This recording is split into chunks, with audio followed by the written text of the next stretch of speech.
Let's return to This Week in America. Here's your host, Rick Bratton.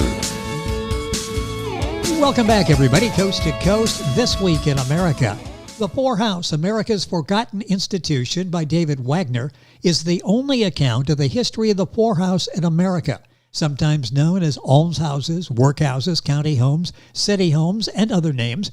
Despite the existence in American history for nearly 300 years, the history of the people who were inmates of these institutions, as well as their overseers, has not been told.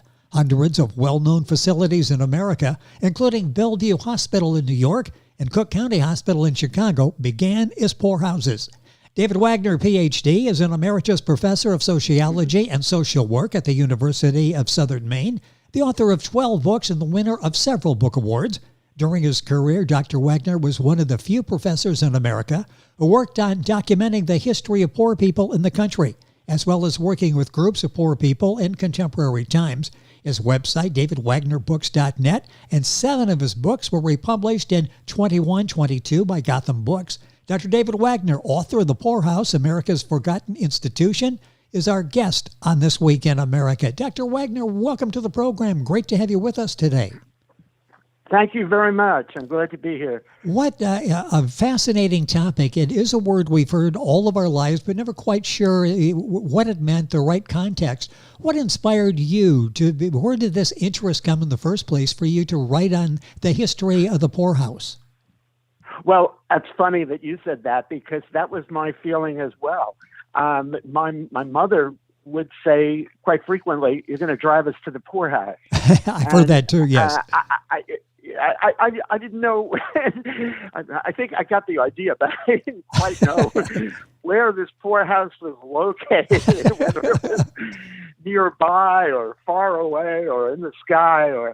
And another example of that in the culture was, I think they've changed in more recent editions of the game, but I don't know if you remember Monopoly. Oh, of course, had yes. a card, and one of those yellow cards, and it said, "Lose your turn, go to the poorhouse."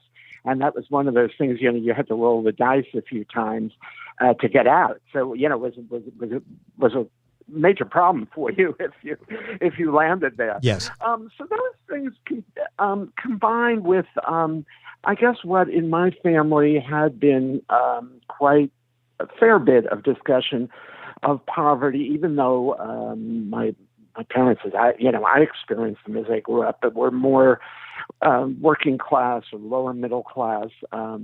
Certainly never real comfortable to say they're rich. Yes. But they did both go through the Depression, and my mother particularly told stories of living in different places in Brooklyn. You'd pass an address, and she said, "Oh, I used to live there." And, there was like 12 of these places. And she explained that they were, one step ahead of the landlord in the 30s. So I heard stories like that. And I guess as opposed to perhaps some people who had, negative feelings to the poor or something, I kind of felt like, that was part of my family experience, as well as the fact that they, although they were born in the U.S., they were immigrants from Russia and Romania. And, of course, their parents had experienced poverty as well, both in the old country and then in coming to the U.S. So I guess it was a part of. I also had an aunt who was on welfare, single. She was a widow, and I think a number of those things sensitized me to the issue. Even though, as I said, personally, there was always that fear, lingering. Like exactly. But it wasn't. It was something that made me sort of curious as life proceeded. And even when I started to take up my studies, history of social welfare, it's presented sort of just very matter-of-factly in most histories. The English, in the United States, most of our heritage, better or worse, is from England, since they were the settlers, right? And the laws go back and were unchanged in colonial period, even in the early independent period, created what were called the Poor Laws. And the Poor Laws had two facets. One was called indoor relief and one was outdoor. Indoor was in an institution, and that was the poorhouse, the workhouse, and later it could be a correctional facility or even a mental asylum. And outdoor, it's a funny word, but outdoor meant you were not in an institution. So in other words, you got what we would later call home relief or assistance at your home. And those were the two ideas, methodologies, if you will, passed on to the United States. And in 1660, Boston got its first workhouse. And I have the duties of the New York workhouse from not that long after. I'm going to read it, if I may, because I think it'll give you a sense of how these institutions were geared to punishment and also were extremely moralistic. Now, this man's name was John Sebring, and he took over the workhouse in 1736. His job description was as follows: to set, and I won't read the old English, it's two T's, to set on work all such poor as shall be sent or committed thither and able to labor, and also disorderly persons, parents of bastard children, beggars, servants running away or otherwise misbehaving themselves, trespassers, rogues, vagabonds, poor persons refusing to work, and on the refusal to work and labor, correct them by moderate whipping, and trust, and further, and to yield a true account of every general quarter sessions of the peace to be held by the city and the county. So it was like a whipper. He was also an accountant, and he made the judgment as to who deserved it. But embedded in this, as you see, somewhat different, I think, than today, is the moralism of combining poor people and parents of bastard children, beggars. This very negative characterization of those people who, for one reason or another, needed aid, and that moralism is, if you will, going to stay with these institutions for a long time. There's a case in the 19th century. It's quite interesting, and it's quite interesting when it was overturned. A woman named Adeline Knott was a resident in Portland, Maine. And she was brought in 1834, so that's a century later in the history. She is a person able of body to work, but has not a state or means otherwise to maintain herself, and neglects and refuses to do so, lives a desolate, vagrant life, and exercises no ordinary calling or lawful business sufficient to an honest livelihood. So she's going to be brought in to the Portland workhouse.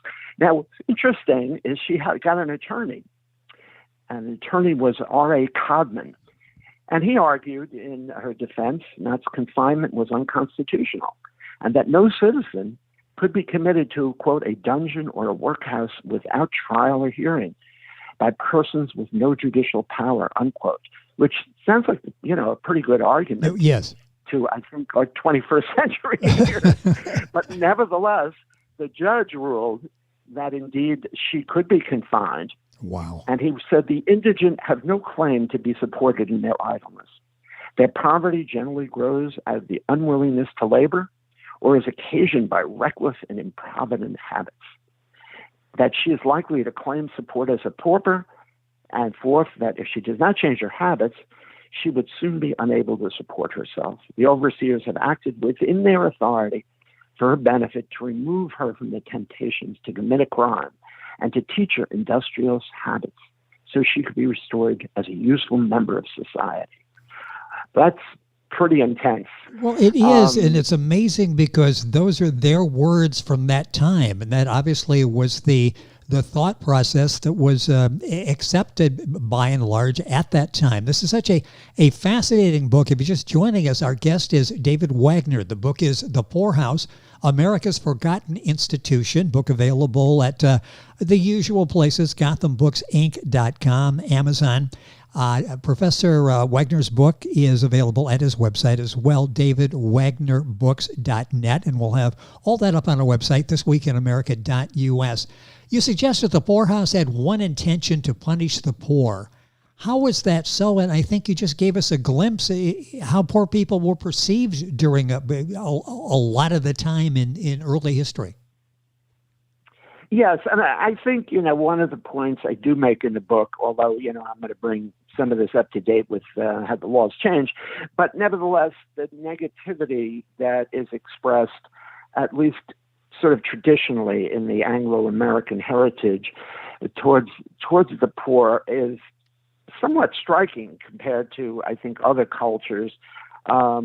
There is seen to be, at least in people who aren't obviously disabled or elderly, and I'll talk about that a little bit in a minute, to be violating the work ethic. And that has a strong consistency, strangely enough, even if, the times are ones of depressions or lack of work or other natural disasters and so forth, and yet the judgment is made that somebody is not striving hard enough. And that's very, deep, I think, still in our culture. Yes. Not perhaps as deep as it was in those years. Now, one change that's going to happen, and it affected the Adelaide Knott case, is, we have the Civil War and we have the 13th, 14th Amendments. And it begins after the post-war period to occur to people that, well, can you confine someone and force them to work without pay in a country that, has just turned around and abolished slavery? Exactly. So the Adelaide Knott case itself went back in the 1870s and was overturned in Maine. Of course, some change, but interestingly enough, to some extent, it is also just a semantic change, because you still can get defined as being a vagrant and be sent to a workhouse. So I did some studies on Massachusetts, which had a state almshouse, and they had a state workhouse. And so some of the people who were just called inmates went to the poorhouse. So they were judged just to be poor for some reason. But if you were a vagrant, or if you were a mother of a bastard child, for example, again, you could be sent to Bridgewater, which is where the Massachusetts workhouse was.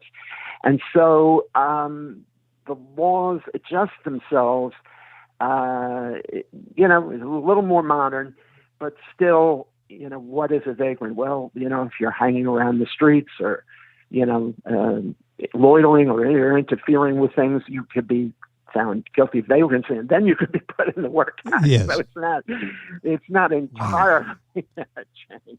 There is so much here in the book, and the time is going by so quickly, and I will recommend you get a copy of The Poorhouse, America's Forgotten Institution. It is a real eye-opener.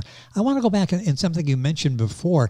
Didn't the poorhouse also have many inmates who were dependent, such as elderly children, disabled, mentally, physically ill, mothers and children, and so on? Many of these were dependent, weren't they?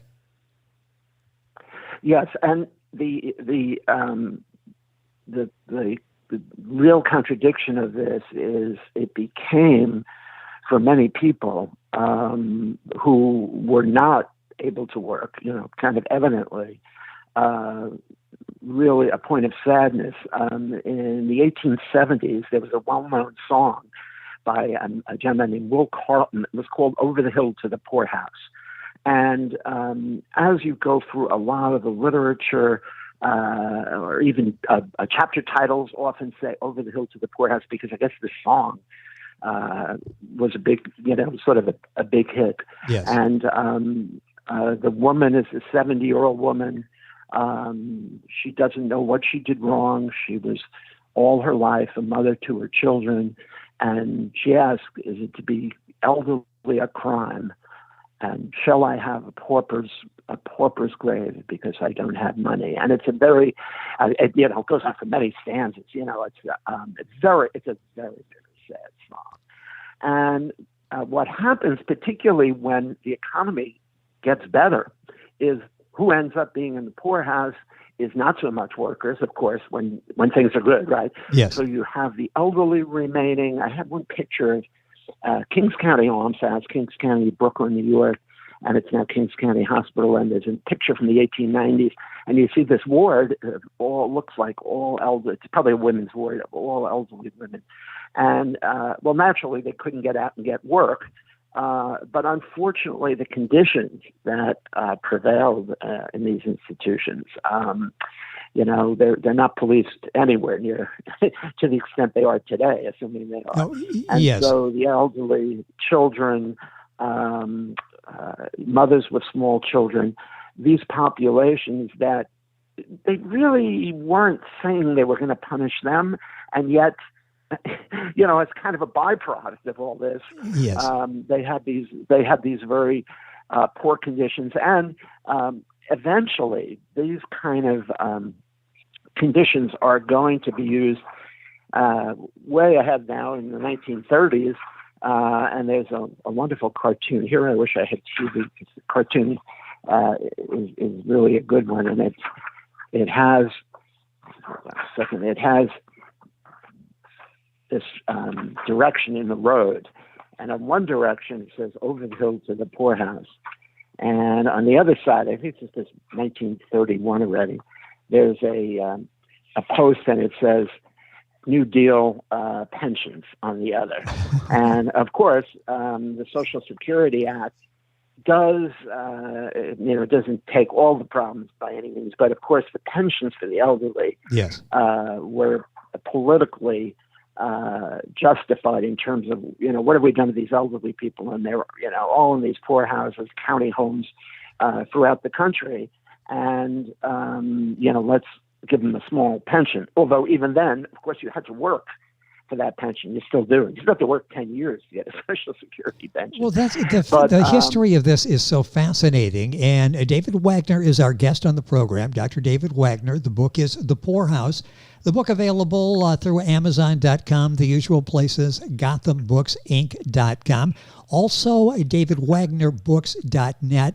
You go to davidwagnerbooks.net, you'll see a number of other books that have been recently republished, and all that's available at his website. We've got that information there as well. Dr. Wagner, time is going by so quickly. I'd like to take a few minutes here and talk about the institutions of today. What institutions today actually came out of the poorhouse? That will answer a lot of questions for people that wonder, okay, what were they and what happened to them? Yes.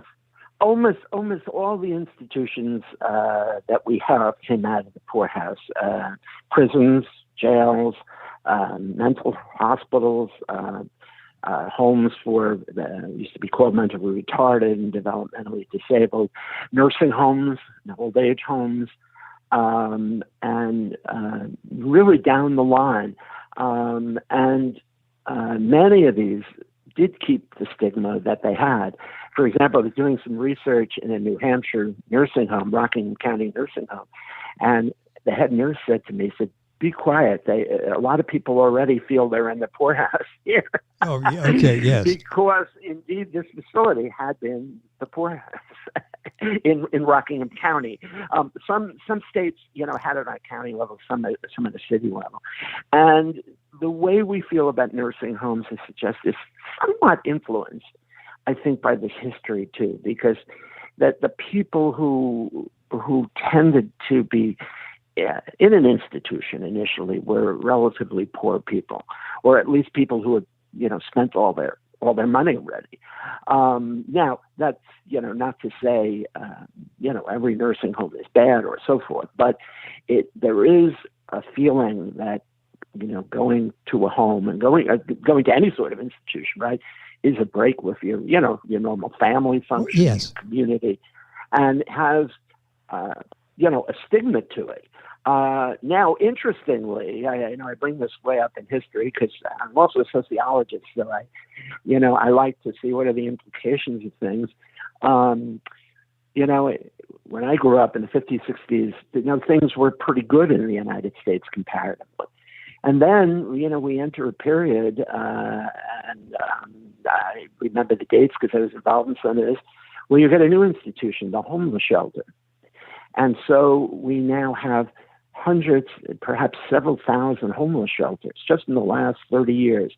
And in many ways, as I said towards the end of the book, it's a return to the poorhouse, particularly since the shelters are doing little other than sheltering people for a night. It's, some of them will have, you meet with a social worker, but there isn't any benefit that you accrue simply by being in a homeless shelter.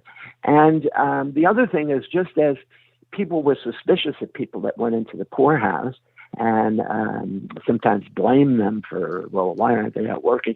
This goes on, I know, because of my involvement. This goes on with the homeless too. Well, why can't they find another place to live? Why are they coming to the shelter? Yes, hear that often. If you go, if you go to some of these shelters, you'll see these shelters are not quite the Hilton, man. Exactly. They are places that, generally speaking, are fairly harsh, sometimes dangerous. Some places have put in more security, but it really is just the bare bones that we put into this kind of non-heralded institution, if you will, right? There wasn't, like one law in the 80s. There was the McKinney Act, which gives federal money for the first time. Initially the shelters are just, local institutions. And I think the other thing that's interesting, and I will throw out there because I did at the end of the book as well, is the other place we find loads of poor people, and more than any other country in the world, is our prison and jail complex. So the correctional facilities went, particularly in the 70s, and currently, to millions of people. Part of that was the drug war. You could look at a lot of the proximate factors, but we have a lot of people who, if you use the old indoor relief, if you will, right, are serving time one way or the other in these institutions. Even though as a society, we do say we prefer people to be, in their homes, yes, leading normal lives. But the reality sometimes different than that. It's so fascinating that I was going to ask at the end, and you've answered that question. What progress have we made? And boy, the harshness, the punishment of what you talked about earlier in the older institutions, we can see being sort of recirculated now. The book is so well written. The Poorhouse by Dr. David Wagner, our guest on the program. This is one of 7 books republished by Gotham Books. Information on this and all the other books at Dr. Wagner's website, which is davidwagnerbooks.net. The book's available, all of them, at Amazon, GothamBooksInc.com. What are you working on now? You've done such an excellent job of bringing out a number of issues, relevant issues in social welfare. Are you working on another book? I actually am taking a break. No, I haven't done a lot. But I did want to comment in terms of the last sentence where you say, my feeling is that history is cyclical. And, yes. Certainly there's progress, but then, and I think a lot has to do with the economy and which then affects the culture. And I think, as I said, the 50s and 60s, and you remember, actually, I just, people could get work, but it sort of changed, and unfortunately now with the economy again, and times get tougher, and those people who don't have much resources gets a lot tougher, I think, for them. The book is an important read. It's one of 7 books republished by our guest, David Wagner. The book available in the usual places, and his website, davidwagnerbooks.net, GothamBooksInc.com, the publishers, Amazon.com as well. Dr. Wagner, a pleasure having you on the program. So much more we could talk about. Hopefully we'll have an opportunity to continue this conversation. Yes, thank you very much. It was a very good discussion. Thank you for being with us on the program. It's Dr. David Wagner. The book is The Poorhouse, America's Forgotten Institution. Information on our website, thisweekinamerica.us, and we're back on today's program right after these messages. This Week in America is online. You can visit our website, thisweekinamerica.us. Scott Pinkerton, associate producer of This Week in America. Jay Anderson, segment producer. Ben Watson, webmaster. Otto Bechet, director of engineering and TV production. This Week in America produced and is a trademark of Blue Funk Broadcasting, LLC. For information on all of our guests and to listen to this week's show, our website again at thisweekinamerica.us. And I'm Sean Bratton, executive producer of This Week in America.